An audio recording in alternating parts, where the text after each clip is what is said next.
Hi, everyone, and welcome to today's webinar, Why Are They Acting That Way? Training on Personal Styles, hosted by HRDQ-U and presented by Dr. Keera Godfrey. My name is Sarah, and I will moderate today's webinar. The webinar will last about an hour, and if you have any questions, go ahead and type them into the questions area on your GoTo control panel. We'll then answer them as we can when they come in after the session for what time we have. If we run out of time, then we will definitely get back to you by email. So don't hesitate. If you open up that questions area on your control panel, type in there, click submit. Those questions will come through to us. Today's webinar content is from our self-assessment and workshop, Personal Style Inventory. If you are interested in delivering this training within your organization, please contact HRDQ. And our presenter today is Dr. Keera Godfrey. With 15 years experience, Keera is a change management and training consultant helping organizations connect, build, and invest in their greatest assets, people.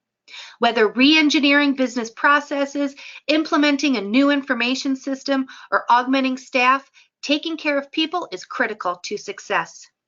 In 2010, Keera founded Naris Communications, a company that specializes in designing training programs, developing stakeholder communications, and delivering leadership training to support organizational transformation, performance improvement, and information system implementations. Welcome, Keera, and thank you for joining us today. Thank you so much, Sarah. It's really a pleasure to be here and to join this webinar today. So we have a full schedule here, and so I want to get started. So here's our agenda that we have. So we're going to talk about what are personality style assessments, and we're also going to discuss what they are not.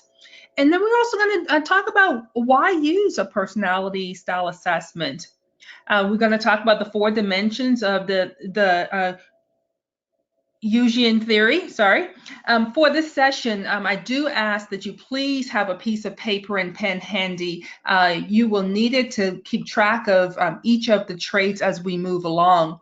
So as we talk about the Jungian theory, we're going to talk about the strengths and weaknesses of each and also the clashes of those preferences, as well as the application of the style awareness. And like Sarah mentioned, we'll have time for Q&As at the end.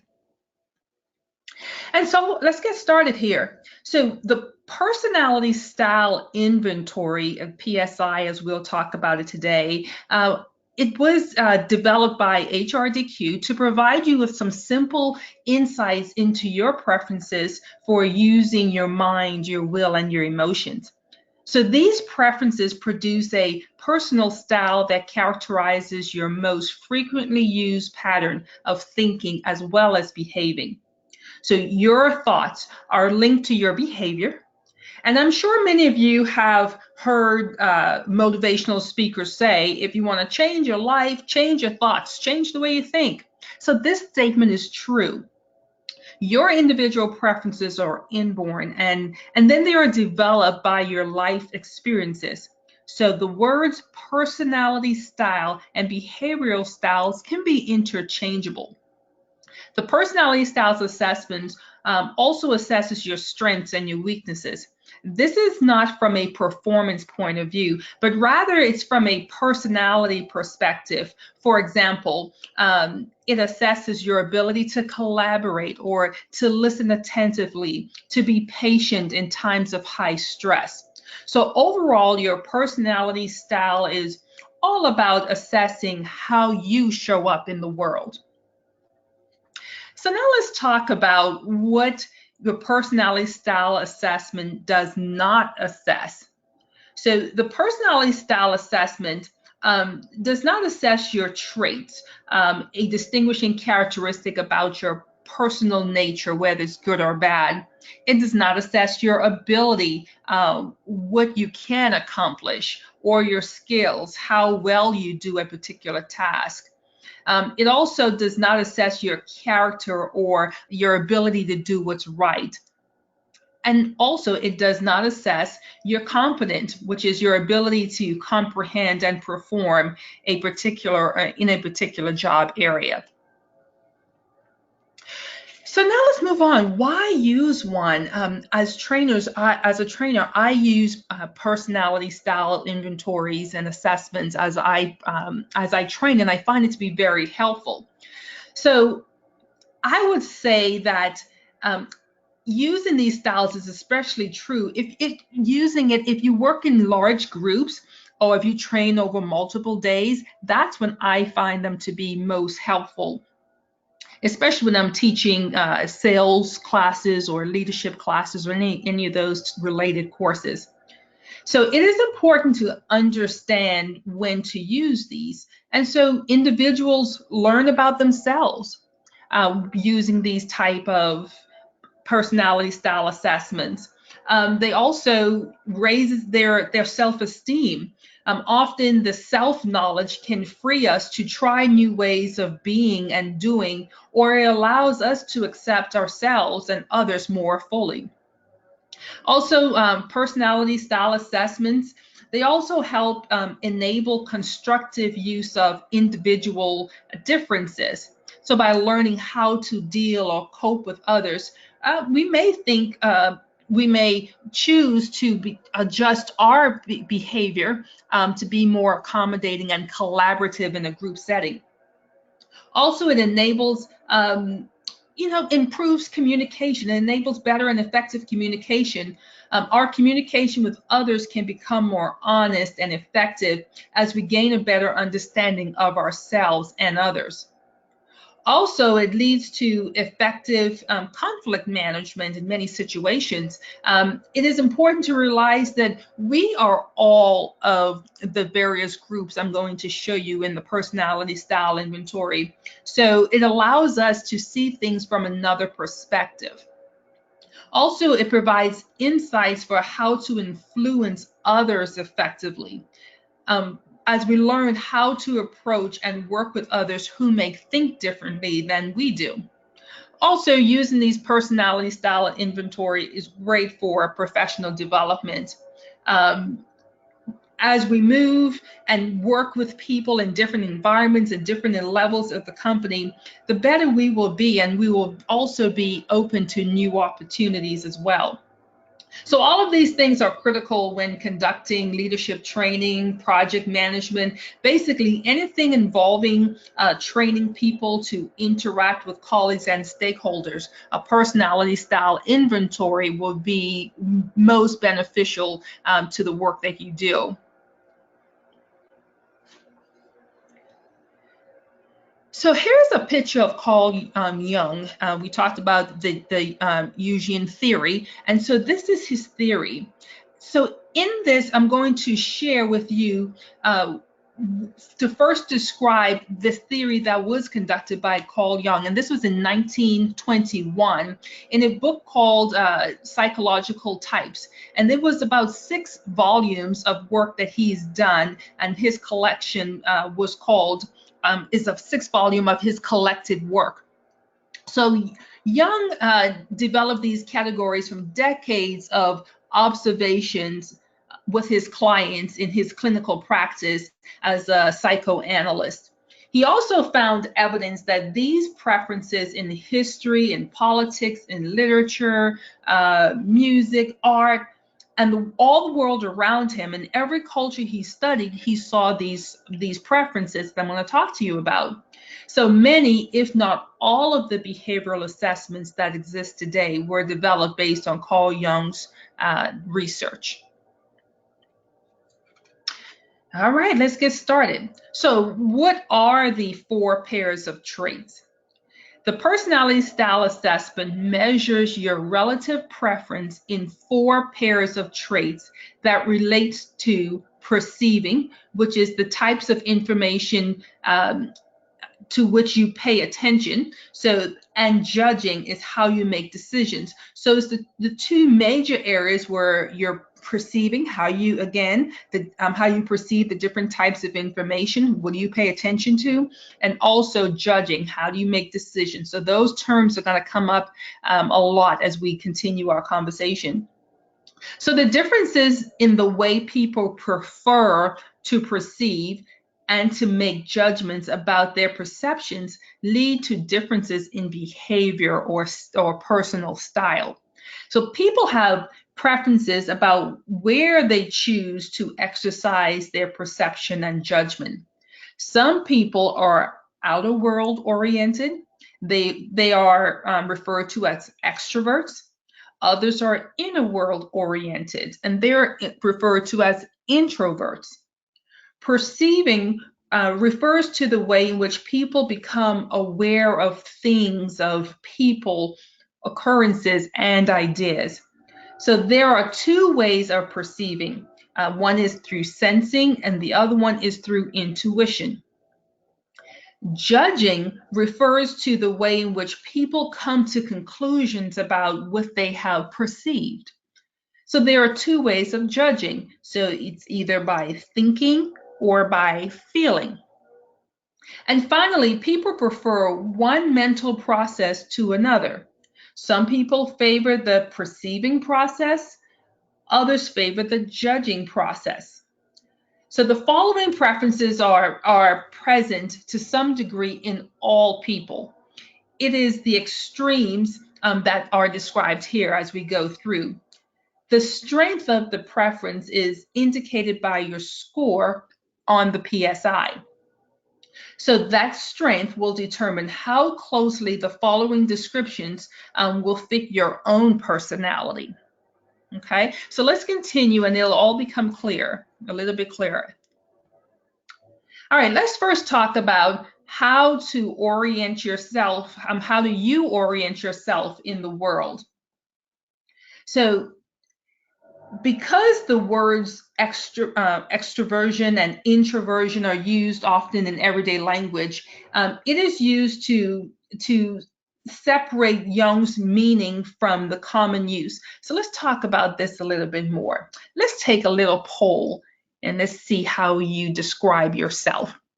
So on your sheet of paper, look at the words in group A and also look at the words in group B. And tell me, which group of words describe you most? In group A, are you outgoing, sociable, cordial, enthusiastic, good people person? Or B, are you more thoughtful, careful, quiet, self-controlled, principled? Which group do you fall into as you describe yourself?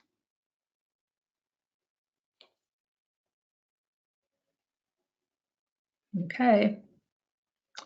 Oh, good. All right. Let's see here. So, if you fell into group A, then you fall under the extroversion, where you value the outer world. You relates freely to others, share your thoughts and feelings easily. You try to conform to others' expectations, shifts values and behaviors easily. So the words extroversion and introversion are used in everyday language. Is used to, and again, to separate Jung's meaning from this common usage. When most people hear the word extrovert, they think of happy-go-lucky party people, and of course, when they think of introverts, they think of sort of social misfits who may sit by themselves or may dream a lot. So that's what they typically think. And so, while some of these stereotypes may be associated with these general approaches to life, there are many extroverts who are, socially awkward, and then many introverts who may develop great social skills. So Jung's included far more than these simple meanings in his definitions when he talked about the introvert and the extrovert. So, like I said before, the extroverts, they attend to the outer world, the people, the events, the rules, the expectations of others and society, more than the inner world. So they are sensitive to the outer world ways of being and trying to fit in and become what is accepted and valued by that world. So more the dominant extroverts must interact with and observe the outer world to find out what its expectations are for them, so they can move comfortably towards those expectations. So that's if so those of you who preferred the group A, then that's we're talking about that extroversion. And so the introversion here, the words that's more so describes would be, values personal inner world, relates to others with caution, shares thoughts and feelings only with trusted others, people that they trust. Sets own direction from inner compass, and then also maintains their own direction in face of outside pressure. So introverts may know what the outer world expects, but they attend more to their inner beliefs, their inner expectations, desires, values, and logic. Introverts seek to behave in ways that have meanings to them as individuals. They use their own inner processes to their barometer of the behaviors that seem appropriate to them. So more the dominant introverts must step back from the world so that they decide what it means to them and how they choose to respond to it. So we talked about a lot about the extroverts, and let's go in a little bit deeper as we describe extroverts.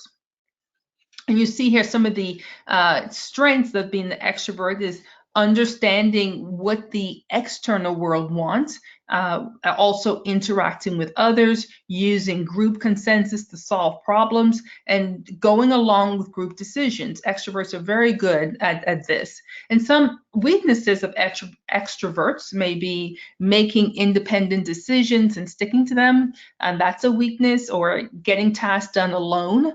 Having meetings with memos or emails would be more appropriate for the extroverts. And then also, having meetings and memos are weaknesses for the extroverts. And then also maintaining attention to tedious solitary activities. Again, the extroverts prefers to interact with others. And then on the introvert side, here are some strengths: working alone, independent thought. They're not impulsive. Also, the ability to concentrate, to working with ideas, and also having a clear direction. And some of the weaknesses that an introvert may have is becoming aware of the world around them. Again, this group typically may desire to work alone. Also, there may be some missed opportunities because they're working alone.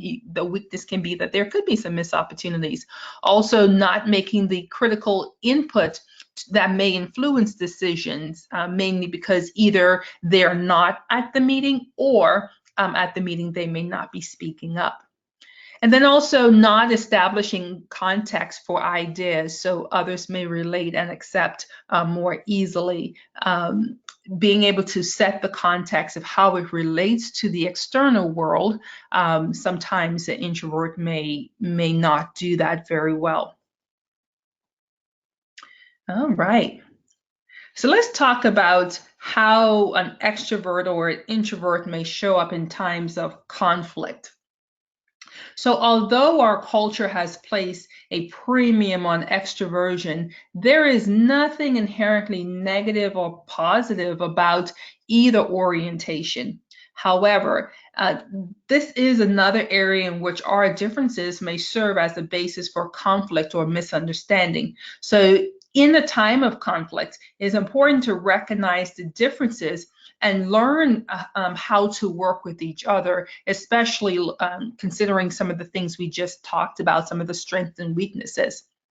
It's an idea of being able to maximize the strengths and then balance out the weaknesses in a team setting. All right, so let's move on. How do you perceive the world? So how you perceive the world, people have two general ways of finding out about the world, either through their senses or through the process that transcends the senses, commonly referred to as your intuition. So both ways of perceiving are used to some extent by all individuals. So from infancy on, however, people develop definite preferences. So these preferences become more trustworthy as they are reinforced and developed through use. So either intuition or sensing becomes a preferred way of experience or how you perceive the world. So let's do another exercise. How do you describe yourself? Look at group A and look at group B.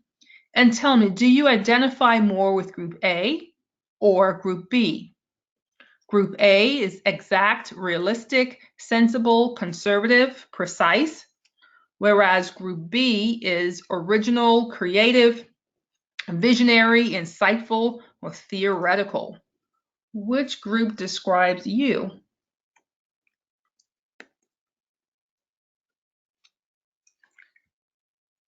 Okay. All right.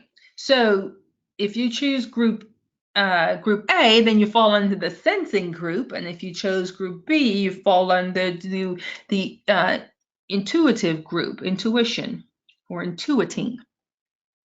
So sensors pay most attention to specific factual, concrete details. They're interested in evidence they see, they hear, they can touch, they can smell in their internal or external worlds. Because their awareness is usually in the here and now, they are generally thought of as having their feet on the ground.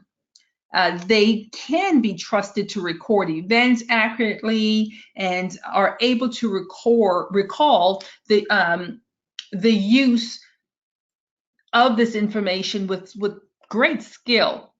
So for issues requiring careful consideration of details, sensing types are effective problem solvers. So the intuitors, and this is referred to with the letter N, are consistently looking for meaning and relationships beyond the reach of the typical five senses. They are interested in theory, ideas, and meaning. They speculate using what-if type questions. Because they do not pay careful attention to the here and now, they may ignore some facts and details. Instead, they are capable of making spontaneous leaps of imagination that enable them to solve certain kinds of difficult problems easily. Why? It is the general mode of the intuitor to do something like this, where they're not into the facts and details, but there's a certain type of questions, certain type of problems that this group is very good at. So there are advantages and there are blind spots in each way of perceiving. We all use both processes, but through inclination and practice, we develop one perceiving function more than the other. As we become better at the function we practice, we often forget that the other function exists. Sometimes we get impatient with those around us who use the opposite function of perceiving. So let's talk a little bit about some strengths and weaknesses of both. As you can see here for sensing, some of the strengths are definitely, like we talked about, the attention to details. That's a definite strength. Also the practicality, the ability to work with tedious details. So you may see a lot of accountants may have this trait, a stronger trait. And then also very patient. Some of the weaknesses, though, is not seeing the possibilities because you're you're stuck in the here and now, so you may not see the long-term possibilities of various ideas or innovation. Also, sometimes you may lose sight of the big picture, or another weakness is solving problems using only the concrete. And because you only use the concrete, that's a weakness, especially when the problem may be more of an internal problem. And then also frustration with the complicated, that can be very considered to be a weakness. And then slowness in completing tasks, that's a weakness, because typically those that there are more sensing, that they are in the facts and they're in the details, which takes more time to analyze. Therefore, it may be perceived as slowly moving along with a task.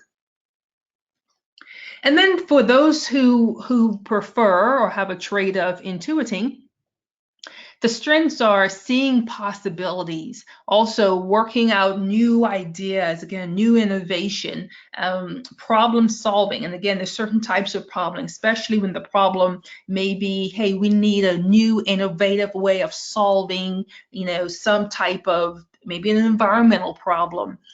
This group is very good at. Also, working with the complicated, especially when things have various different angles and aspects, and even personalities. This group may prove to be very influential and impactful in those areas. And also being able to look ahead, which is a definite strength. Some type of weaknesses can be the inattention to details, also losing sight of the here and now, the dislike of the tedious. If something is taking too long in terms of being able to analyze, if there are too many numbers, facts, and figures, those who are more intuiting may not prefer this. This can be a weakness. And also the lack of patience, and then the leaps of logic can be a weakness. So again, most times in certain situations when you have groups of people who may have different ways of viewing or behaving or how they perceive the world, you can experience some type of conflict in terms of how we perceive the world. And so again, we want to see the strengths of each trait and see how we can work as a team together and see how we can value what each member brings to the table or brings to the situation, and how, again, it can be an exchange of strengths and weaknesses to help meet the common goal of the team. All right. All right, let's move along. Let's talk about how we make decisions. So thinking and feeling are two ways you make judgments based on your perceptions. So neither way is better than the other. They simply are different and more or less effective depending on the situation. So let's talk about this a little bit more. Let's have a quick exercise here. So how do you describe yourself? Do you see yourself as group A or group B? Group A would be systematic, logical, objective, reasonable, calculating. Group B would be more humanistic, empathetic, compassionate, warm, sentimental. Which group describes you? Group A or Group B?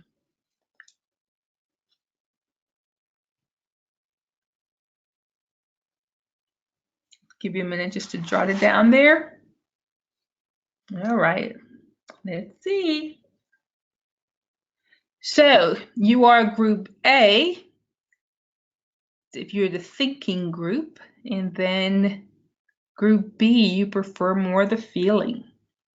So thinkers make decisions using logic and analysis. They weigh evidence and draw conclusions based on the strengths of the evidence. So thinkers prefer situations in which systems and procedures have been carefully constructed and communicated. Consequently, much of the thinker's energy may go into creating logical systems for deciding, for the decision process. Feelers make decisions on the basis of empathy, personal values, a strong gut level convictions. Underlying the feeler's decision process is a set of values about how the world should be, what is right and wrong. Consequently, feelers often commit their energy to shaping the world into their image of the way it ought to be. Let's move a little bit and talk about the strengths and weaknesses of the thinkers. So, definite strengths of the thinkers are logical analysis. They love it. They're very good at it. Also, objectively looking at situations, even in personal situations, their objectivity becomes a strength.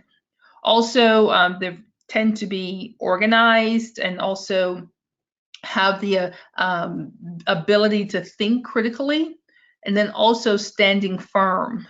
They have their thought processes and they've come up with logical ways of even making the decision, like we talked about, and so they tend to stand firm on their decisions.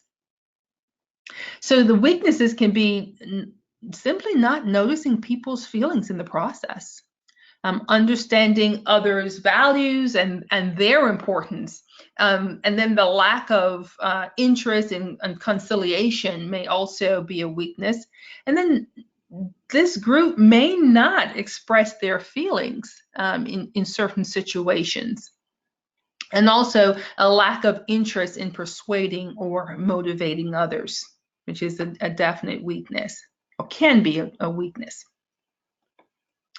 So let's talk a little bit about the strengths and weaknesses of the feelers. So feelers, they do a great job of considering other people's feelings. Again, they're very empathetic. Understanding the needs and the values and feelings of others is a strength. Also, they do have an interest in conciliation, as well as the ability and interest in persuading and arousing enthusiasm. As we look at some of the weaknesses, so some of the weaknesses can be just not being logical, maybe being too subjective in certain situations rather than being objective. Also, being organized around values rather than logic can be a weakness in certain situations. Also, being uncritical and overly accepting. And then also basing decisions on values and feelings alone, that can definitely be a weakness. And I'm sure some of you can think about some business situations where that may definitely show up as a weakness. So again, both groups, the thinkers and the feelers, in some situations may see conflict. The thinkers may be thought of as irrational or senseless or gushy, mushy gushy types.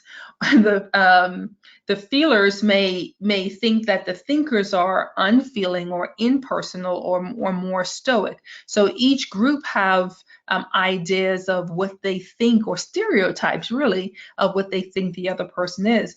Again, as we talked about, that there are value in both ways of making decisions. So again, it's important to see the positive ways, and then again to learn how to work together to accomplish and to meet your project goals. Because in certain situations, you do want people who are more empathetic and who are more aware of feelings, especially in situations where there is conflict or high levels of change in the organization. You do want people who have a strong pulse on this information and then sharing it with the group, and then you can make decisions together of how you're going to influence and also meet your goals. So your attitude toward life, let's talk about that next. So almost all of us have developed a general mental process that we use in our daily lives. Although we all must make decisions every day, some of us are more interested in we're more like the data collection process. We're more interested in that process, the perceiving. And some of us are more interested in the outcomes, so there's the judging. So Carl Jung found that almost all of his clients and others whom he knew well had developed one member of these pairs of traits more than the other. So he noticed that most people tended to be either dominant perceivers or dominant judgers. Although Jung discovered the importance of perceiving or judging to individuals by talking to them over long periods of time, later workers in the field studied, and they added that the last pair of dimensions measured by the PSI, they added the judging and the perceiving dimension. So let's get into that a little bit more.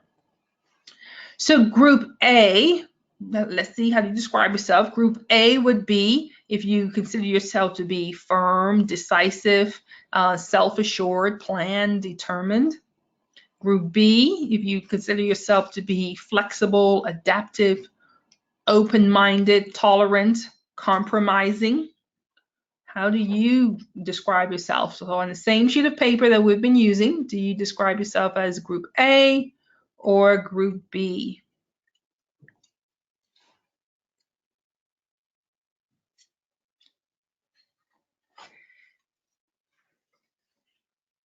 Okay, so let's see, group A, then you would be more of the judging type. And group B, you would be more of the perceiving type. So judgers are firm, decisive, and sure of themselves. They prefer to examine a few facets they consider relevant to the problem and then come to definite conclusions. Once a decision is made, judges rarely reconsider it because they are less open to new perceptions of data. So having made a decision, they feel it's time to move on. So the perceivers are more interested in data rather than the outcome. So they prefer gathering information from many sources and remaining flexible, non-judgmental, and adaptable to new or conflicting data. So even after perceivers make a decision, they are willing to reconsider it and continue to be open to the possibility of change, which is wonderful in this day and age. All right, so let's talk about judging, some of the strengths and weaknesses. Again, some of the strengths of judging can be deciding, planning, making quick decisions, being willing to evaluate standards and expectations, going through the process of approving whether or not criteria have been met. And so you will find that many people who prefer or have a judging trait, they tend to work well in areas of quality assurance. That's a wonderful area for this group. Some of the weaknesses may be also, though, being unyielding and stubborn, not being flexible, not being able to consider or change your decisions based on new evidence or new information. And so therefore, this group may be seen as rigid or lacking adaptability.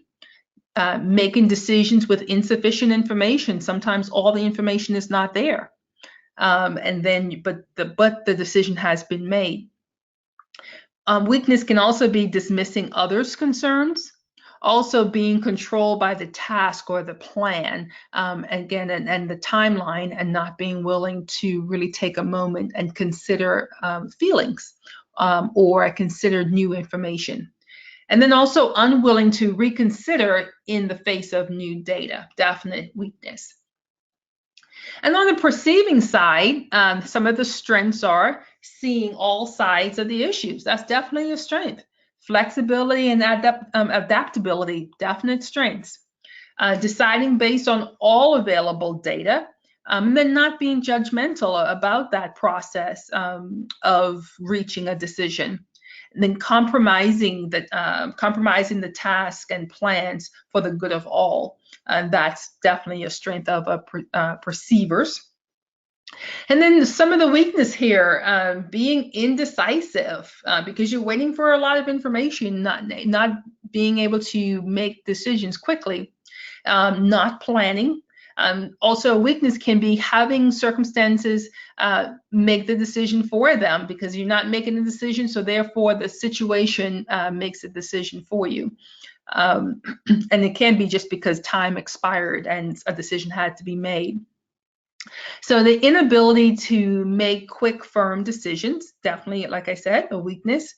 And then rushing to complete tasks because of a deadline, which is a definite weakness. So as we look at judgers and perceivers, especially in the workplace, we talk about that, yes, that there can be situations where the conflict can arise. So the judgers may see perceivers as indecisive, as weak, as hesitant, and then the perceivers may see judgers as stubborn and presumptuous and short-sighted. So one can guess that these two attitudes towards data and decision making might cause conflicts between people with opposite preferences. So again, we want to make sure that we look at the strengths, look at the weaknesses, and balance them out so that we can, once you become aware of it, then now you're more conscious of it, and now we can make some changes and be willing to accept others' ideas and others who may be stronger in this area. So we talked about the 4 pairs of traits here. People have preferences about where they choose to exercise their perception and their judgment. Again, some people are outer world oriented. They are referred to as extroverts, and some people are inner world oriented. They are referred to as introverts. And so if you fell into that group of an extrovert, the symbol for that is E. So I just want you to mark next to your extrovert, mark the E symbol. And for those who are relate to more the introverts, this is again how you orient yourself to the world, put an I there, and then I'll show you what to do with that information. So E if you're an extrovert, I if you're an introvert. Perceiving refers to the way in which people become aware of things, people, and occurrences and ideas in the world. So how you perceive the world. So again, we talked about 2 ways of perceiving. One is the sensing, and the other one is intuition. So if you had more of the sensing, please, that's more the S as your symbol. And then also the intuition would be the N as the symbol. Then we talked about judging. Judging, or how you make decisions, refers to the way in which people come to conclusions about what they perceive. And so there are 2 ways of judging. One was the thinking, and the other one was feeling. So again, you're going to use a T if you were in the thinking group, and an F if you're in the feeling group. And finally, people prefer one mental process to the other, which is reflected in their attitude towards life. So some people favor the perceiving process, and others may favor the judging process. So again, the perceiving, put a P, and judging, please use a J. So the following preferences are present to some degree in all of us. All of us, there are some situations where we may be perceiving and some situations where we may judge. So we use all of these. It is the extremes that we have been describing throughout this webinar. The strength of a preference is indicated by the score in the PSI. So as you use the PSI, you begin to see a score. And so it'll look something like this here. And that strength will determine how closely the following descriptions fit your own type of personality. So when you look at it, there are 16 basic personality combinations that you can have, depending on the mix of your preferences. For example, INFJ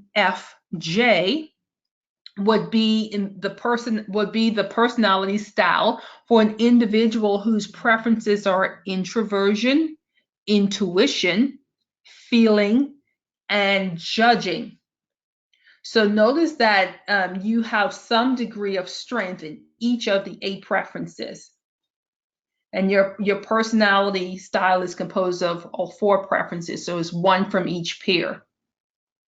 So by knowing your own personality or behavioral style and that of your team, you can better accomplish tasks and truly maximize abilities.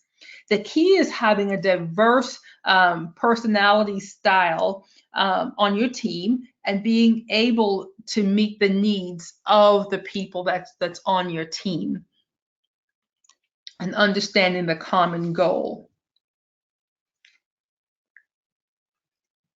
All right. So here, I just want to leave you with a quote here. So teams succeed because they are exceedingly human. By acknowledging the imperfections of their humanity, members of functional teams overcome the natural tendencies that make teamwork so elusive. And just think about that a minute. Just the first sentence alone. Teams succeed because they are exceedingly human.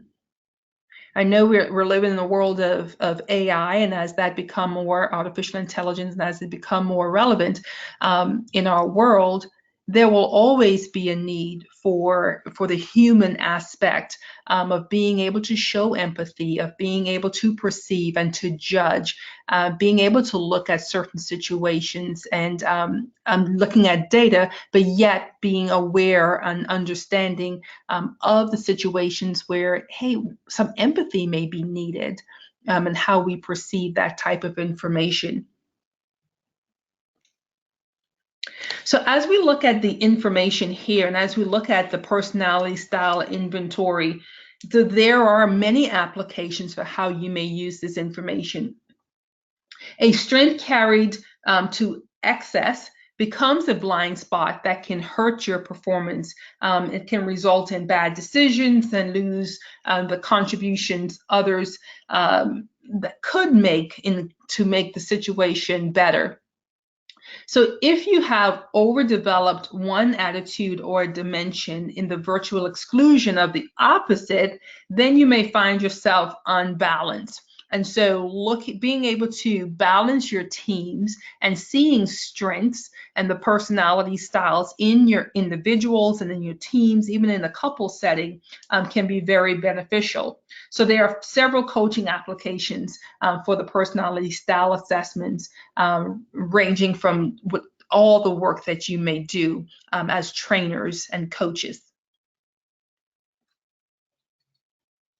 So as we also look, usually people have specific personality styles display characteristic behavior patterns in their personal and work-related lives. So the list we reviewed represents some of the common behaviors associated with each of the preferences. So how can you apply this in a leadership situation? If you have a team of introverts, you now understand that they may work best alone or on individual activities. So how you can use this to your advantage, then maybe you will have an exercise where you may ask people to work alone or to think through a certain situation and then come back to the group as a whole, and then you discuss those ideas that were initially developed individually.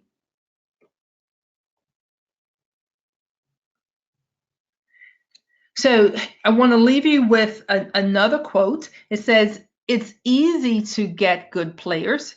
Getting them to play together, now that's the hard part." I just want to thank you for your time today. I hopefully that you enjoyed this presentation as much as I enjoyed delivering it to you today. And Sarah, I'm going to turn it back over to you. Wonderful. Thank you so much, Keera. That was great information. So much detail in a short amount of time. I'm sure we're going to have some questions here, so go ahead and type those in, and we'll answer as many as we have time for today. And those that we don't get to, we will reply by email with an answer. So we'll make sure we get you covered. While we're waiting for some of those questions to come in, I know we have some new people on the line with us, so I just want to introduce HRDQ. We publish research-based experiential learning products that you can deliver in your organization.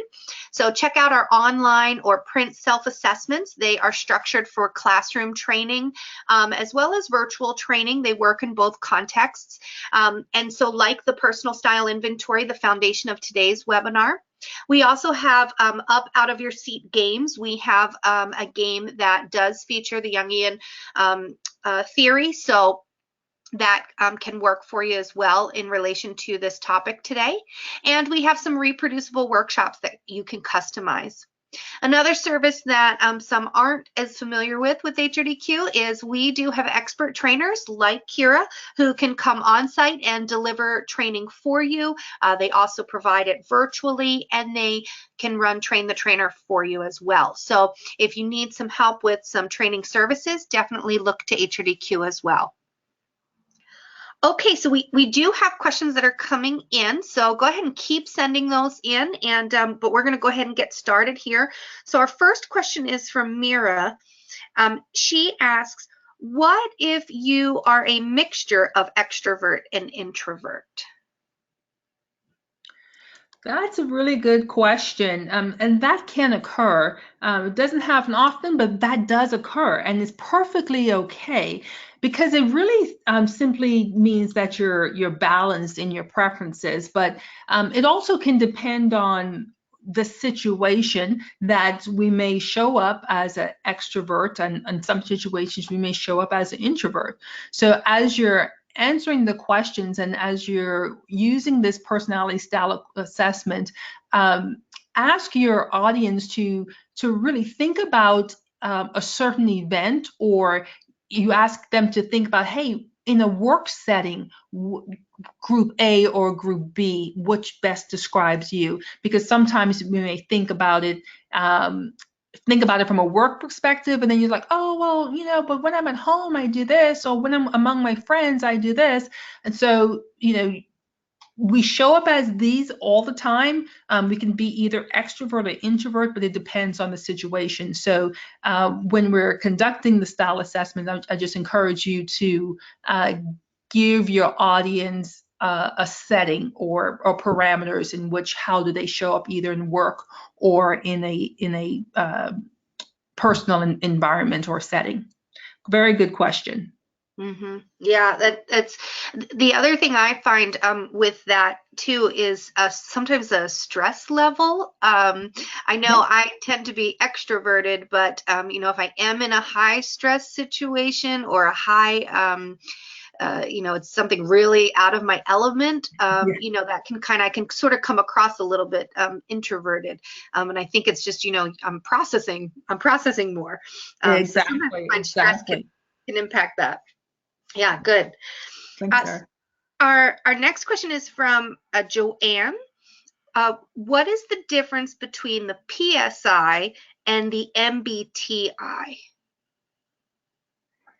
Yeah, there are some differences, and for those of you who may not know, the MBTI, she's referring to the Myers-Briggs type indicator. I think it's the type indicator, and that is a psychological assessment.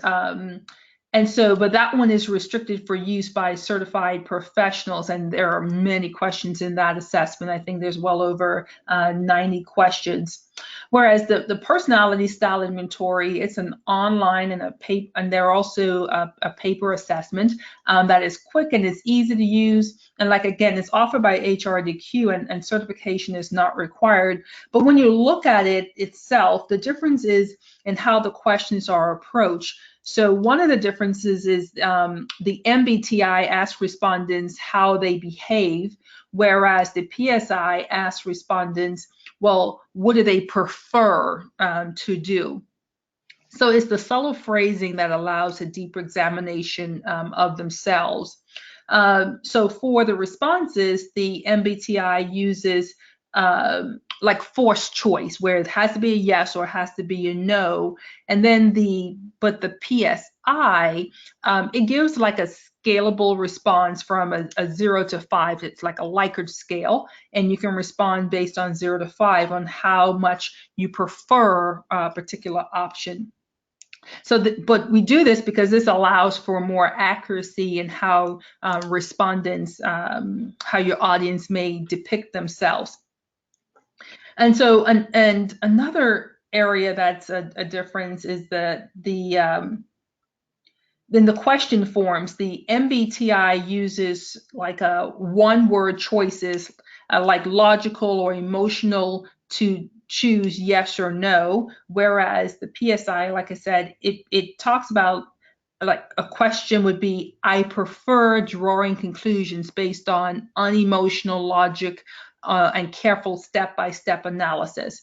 And so then it's more words in the phrase. And so these phrases require less impulse reaction, leading to a higher reliability because the factors affecting respondents at the time they fill out their response. So there are some differences in how MBTI, that psychological assessment, shows up in as you look at the PSI. And so the PSI it's definitely quick, it's easy, it's training friendly, it's easy to interpret, and it's very much based on situational and perception. So I hope that, I know that's a long answer, but I hope that adds a little bit of clarity. Great, thank you, thank you. And so it looks like we have time for one more question here. So go ahead and send still in your questions if we haven't had a chance to answer them. Like I mentioned, we will do that by email, but go ahead and still send those in. But we've got time here for one more, and this one's from Bob, and he asks, how flexible can these four pairs of traits be? Sometimes it's not easy to fit into, one, as we have characteristics, from others. Yeah, that's a good question. Which is very common, and because I'm sure even as we were conducting the exercise not too long ago, and you saw words in group A and you saw words in group B, and like, oh wait, I see words that describe myself in both of these categories, and that's perfectly normal. But for the exercise, we try to go with the ones that really describe you most, where you identify with more of the words in a particular category. So again, it simply means that you appear to be balanced in your preferences as you go through and you find words in each pair. So for these traits, again, it may depend on the situation, and as Sarah added as well, it may even depend on the stress level. So as you're going through each one, though, look at what situation, and make sure you apply that situation to all the questions. And so therefore you will keep it in context. So whether it's a work environment or whether it's a personal environment, and try to look at it in a normal state of how would you respond, or how would you appear, or what do you perceive in certain situations. And so again, what the great thing about the PSI tool is that the questions alone put your frame of mind in context. So it asks you a phrase as opposed to just a word, as we did here. We just did a quick exercise where there were just words. But when you actually take the assessment, I think there are 48 items in the questionnaire, but it will be phrases, and you will be able to put it into context a little bit better. And so it's very common to what you describe in terms of seeing the flexibility and seeing yourself in more than one category. That's very common. Great. Thank you so much, Keera. You've provided great detail and great information today. We definitely appreciate you joining us. Thank you so much. My pleasure. Thank you. And thank you, everyone, for participating in today's webinar, and happy training.